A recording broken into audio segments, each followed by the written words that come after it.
video, I'm gonna react to Eminem's I'm going to react about Eminem about how his mother sued him over a song. Alright. On a song so hard that she was able to successfully sue him. When did it happen? How did it happen? And what? Suing your old son, that's OD. Suing your son is crazy, bro. Amount of money did she eventually get from him? Well, the lawsuit makes a lot more sense if you understand that Marshall Mathers and Debbie Mathers have always had a fragile relationship. When I was growing up, I hated my mother, mainly because we were constantly moving. Eminem recalls his childhood as a tormented time in which he was forced to attend 15 different schools, while his mum chased boyfriends from city to city, adding that his mother only loved him until he was 8 years old, and that by the time he was 15, she was demanding that he either help with bills or be thrown out of the house. With so much of Eminem's early music often discussing this harsh Detroit upbringing, it was inevitable that at some point he'd rap about he and his mother's poor relationship, doing so for the first time in 1999 after releasing My Name Is. I think that was the first song Eminem blew up on. The now incredibly popular song My Name Is, which included the lines, 99% of my life I was lied to. I just found out my mum does more dope than I do. And mind you, I don't think that's his best song. I'm just gonna keep it real. I don't think that song was his best. I ain't gonna hold you. Told her I'd grow up to be a famous rapper, make a record about doing drugs and name it after her. Although when Eminem's mum would listen to this song following its release, she'd publicly defend herself by stating that his upbringing was the exact opposite to this. I'm looking at these and I'm going, what is this? I never worked a day in my life. We never had a house to live in. We lived on welfare. I mean, everything he was saying was like, I almost went into shock. I'm like, this is not true. Why are you doing this? He was spoiled rotten. Anything he wanted, I made sure that I'd take my last dime and get it for him. Neglectful. No. Pill popping. No. Welfare collecting. No. He needs to quit, making attacks on me. You don't do this to your mom. And it's so hard. In a different interview, when Eminem's mum was asked, all that stuff about you doing drugs and his rough childhood, is any of that true? She'd respond by stating, no, and that's what hurt me so much. I am a good Christian and prayer has kept me going. He was too spoiled. Anything he wanted, I would just buy it and I'd go without. I sheltered him too much and I think there's a little resentment from that. And to be fair to Debbie Mathers, there is evidence suggesting that Eminem didn't actually have a rough upbringing. Eminem's younger half-brother Todd Nelson stated in an interview that Marshall was always very resentful over not having a father figure in his life. Growing up, he felt like he missed out on a lot. But all this stuff about him being abused as a child is so far from the truth. Damn, man. Eminem not having a dad in his life. Fathers, bro. Like, if you're watching this, bro, please be there for your kids, bro. Please be there. The mother cannot do it, especially your sons, bro. Like, the mother cannot, take care of a man. You gotta take care of him, bro. Like, cannot deal with it. You gotta deal with it, bro. Like, please be there for all your children's fathers, bro. Your daughter and your son, be there for your kids, bro. That I swear. It's just laughable. Debbie did everything she could for him when he was growing up. She bought him his first car, a Lincoln Continental, and ran around after him so he didn't have to take responsibility for anything. She's done the same thing with her youngest Nathan, and he's growing up to be an equally spoiled brat, with his sentiment also being shared by Eminem's grandma. Debbie was so protective of this boy, she never allowed him until he got in his teens to have a lot of friends. Whether or not Eminem really had a traumatic youth was yet to be determined. However, on the 20th of September 1999, at a time during which Debbie Mathers was conveniently close to bankruptcy, she'd pick the first lawyer she found in the Yellow Pages named Fred Gibson and file a $10 million defamation lawsuit against Marshall Mathers, stating that his comments had caused various forms of emotional distress, including diminished self-esteem, humiliation, sleepless nights, harm to her credit rating, and even the loss of her mobile home. When you can't go to the mob for being spit on, being called, you disgusting pig, it's sad. Damn. People are passing judgment by listening to Marshall songs. However, the filing of this lawsuit only led Eminem's mum to receive even more backlash. Going back to the interview with Eminem's half-brother, it stated that after filing the lawsuit, Eminem's mum became the most hated woman in Detroit. Debbie can't go out anywhere in Detroit without being recognized, and normally it ends up with her being abused or attacked. People from there would not let her breathe, bro. It was on her, bro.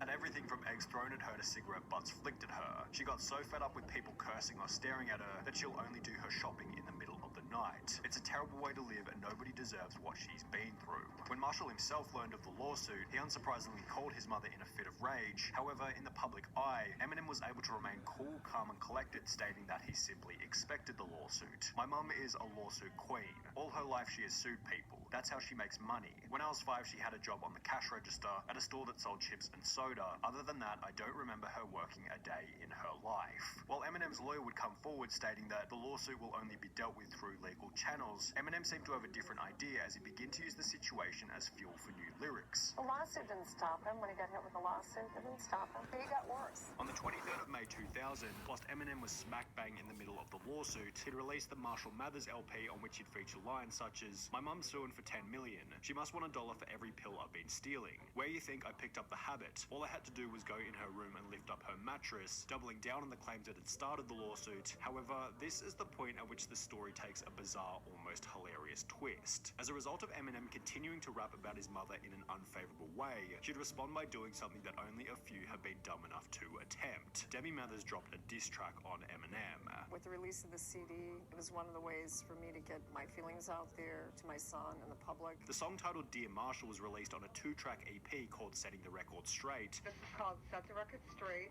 with IDX and Eminem's mom, and it should be available in stores. And featured lyrics such as, "We have a problem, Marshall. The past 2 years something really went wrong. I was so excited about your success, yet so let down by your betrayal. Will the real Marshall Mathers please stand up and take responsibility for his actions?" It includes the telltale line, "Marshall, we have a problem."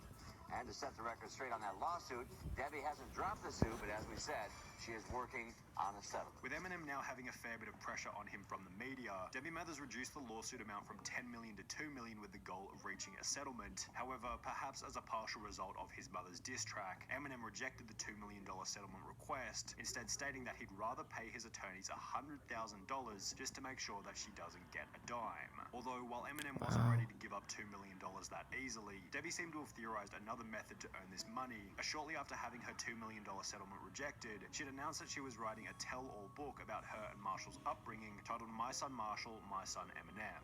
After seeing her book announcement as another cash grab based on his fame, Eminem would escalate the conflict further by stating, "If I could go back in time, I'd probably go back to the day I was born and kill my mother as soon as she had me," also releasing another brutal song titled Cleaning Out My Closet, in which Eminem can be seen digging. I said, "I'm sorry, mama. Never meant to hurt you. I didn't meant to make you cry for tonight, for cleaning out my closet." Y'all remember that song? Song fire. Funny. Great for his mother in the music video, whilst rapping lyrics such as, "Look at me now, I bet you're probably sick of me now. Ain't you, mama? I'ma make you look ridiculous now." However, while this was the approach taken by Eminem publicly, his mother explained that behind the scenes, he was on the phone begging her to end the conflict, having stated, "All I want for my birthday, for Father's Day, for Christmas, for all the other holidays, is for you to drop the lawsuit." And it seemed like after this phone call, Debbie was potentially going to drop the case. She'd publicly admit that, "I didn't mean to sue my son for defamation. I just wanted to stop my home being repossessed and clear up the financial problems that have been caused," yet under the advice of her lawyer, who stated that the suit would be a good way to give Marshall a wake-up call, Debbie continued the case until it would finally come to settle on the 8th of August 2001. 2 full years had passed since Debbie initially launched the lawsuit against her son, and given how much pain had been experienced during this period, Debbie was likely expecting a pretty impressive payout, although this isn't what would happen. Eminem was ordered to pay his mother a measly $25,000, which becomes even funnier when you come to discover that in the process, Debbie Mathers was charged $23,354 in legal fees, meaning that when all was said and done, Eminem's mum kept only $1,646. Debbie Mathers' lawyer stated that she was the most high-maintenance client I've had in my legal career, and that the $25,000 settlement was a far cry to the time I dedicated to her personally and to the legal action. Following the suit, Eminem and his mother wouldn't speak to each other for years. We don't really speak. When was the last time you talked? It's probably been a couple of years, probably about 3, maybe 4 years, something like that. In an interview from 2010, Been Marshall that said that he long, didn't bro. even know where his mum was living and that it'd be very hard to repair that relationship. However, in 2014, Eminem released the song Headlights as an apology to Debbie, explaining that he was sorry for all the things he had said about her in the past. Okay, that's the video Sunny VTV made about Em and his mother. Yo, suing your own child is crazy, bro. just because he said something that you don't like, bro, like, that's OD. But yeah, that shit crazy, bro. That shit wild, bro. So yeah, make sure y'all like, comment, subscribe. Y'all know the vibes. We just checking how you are.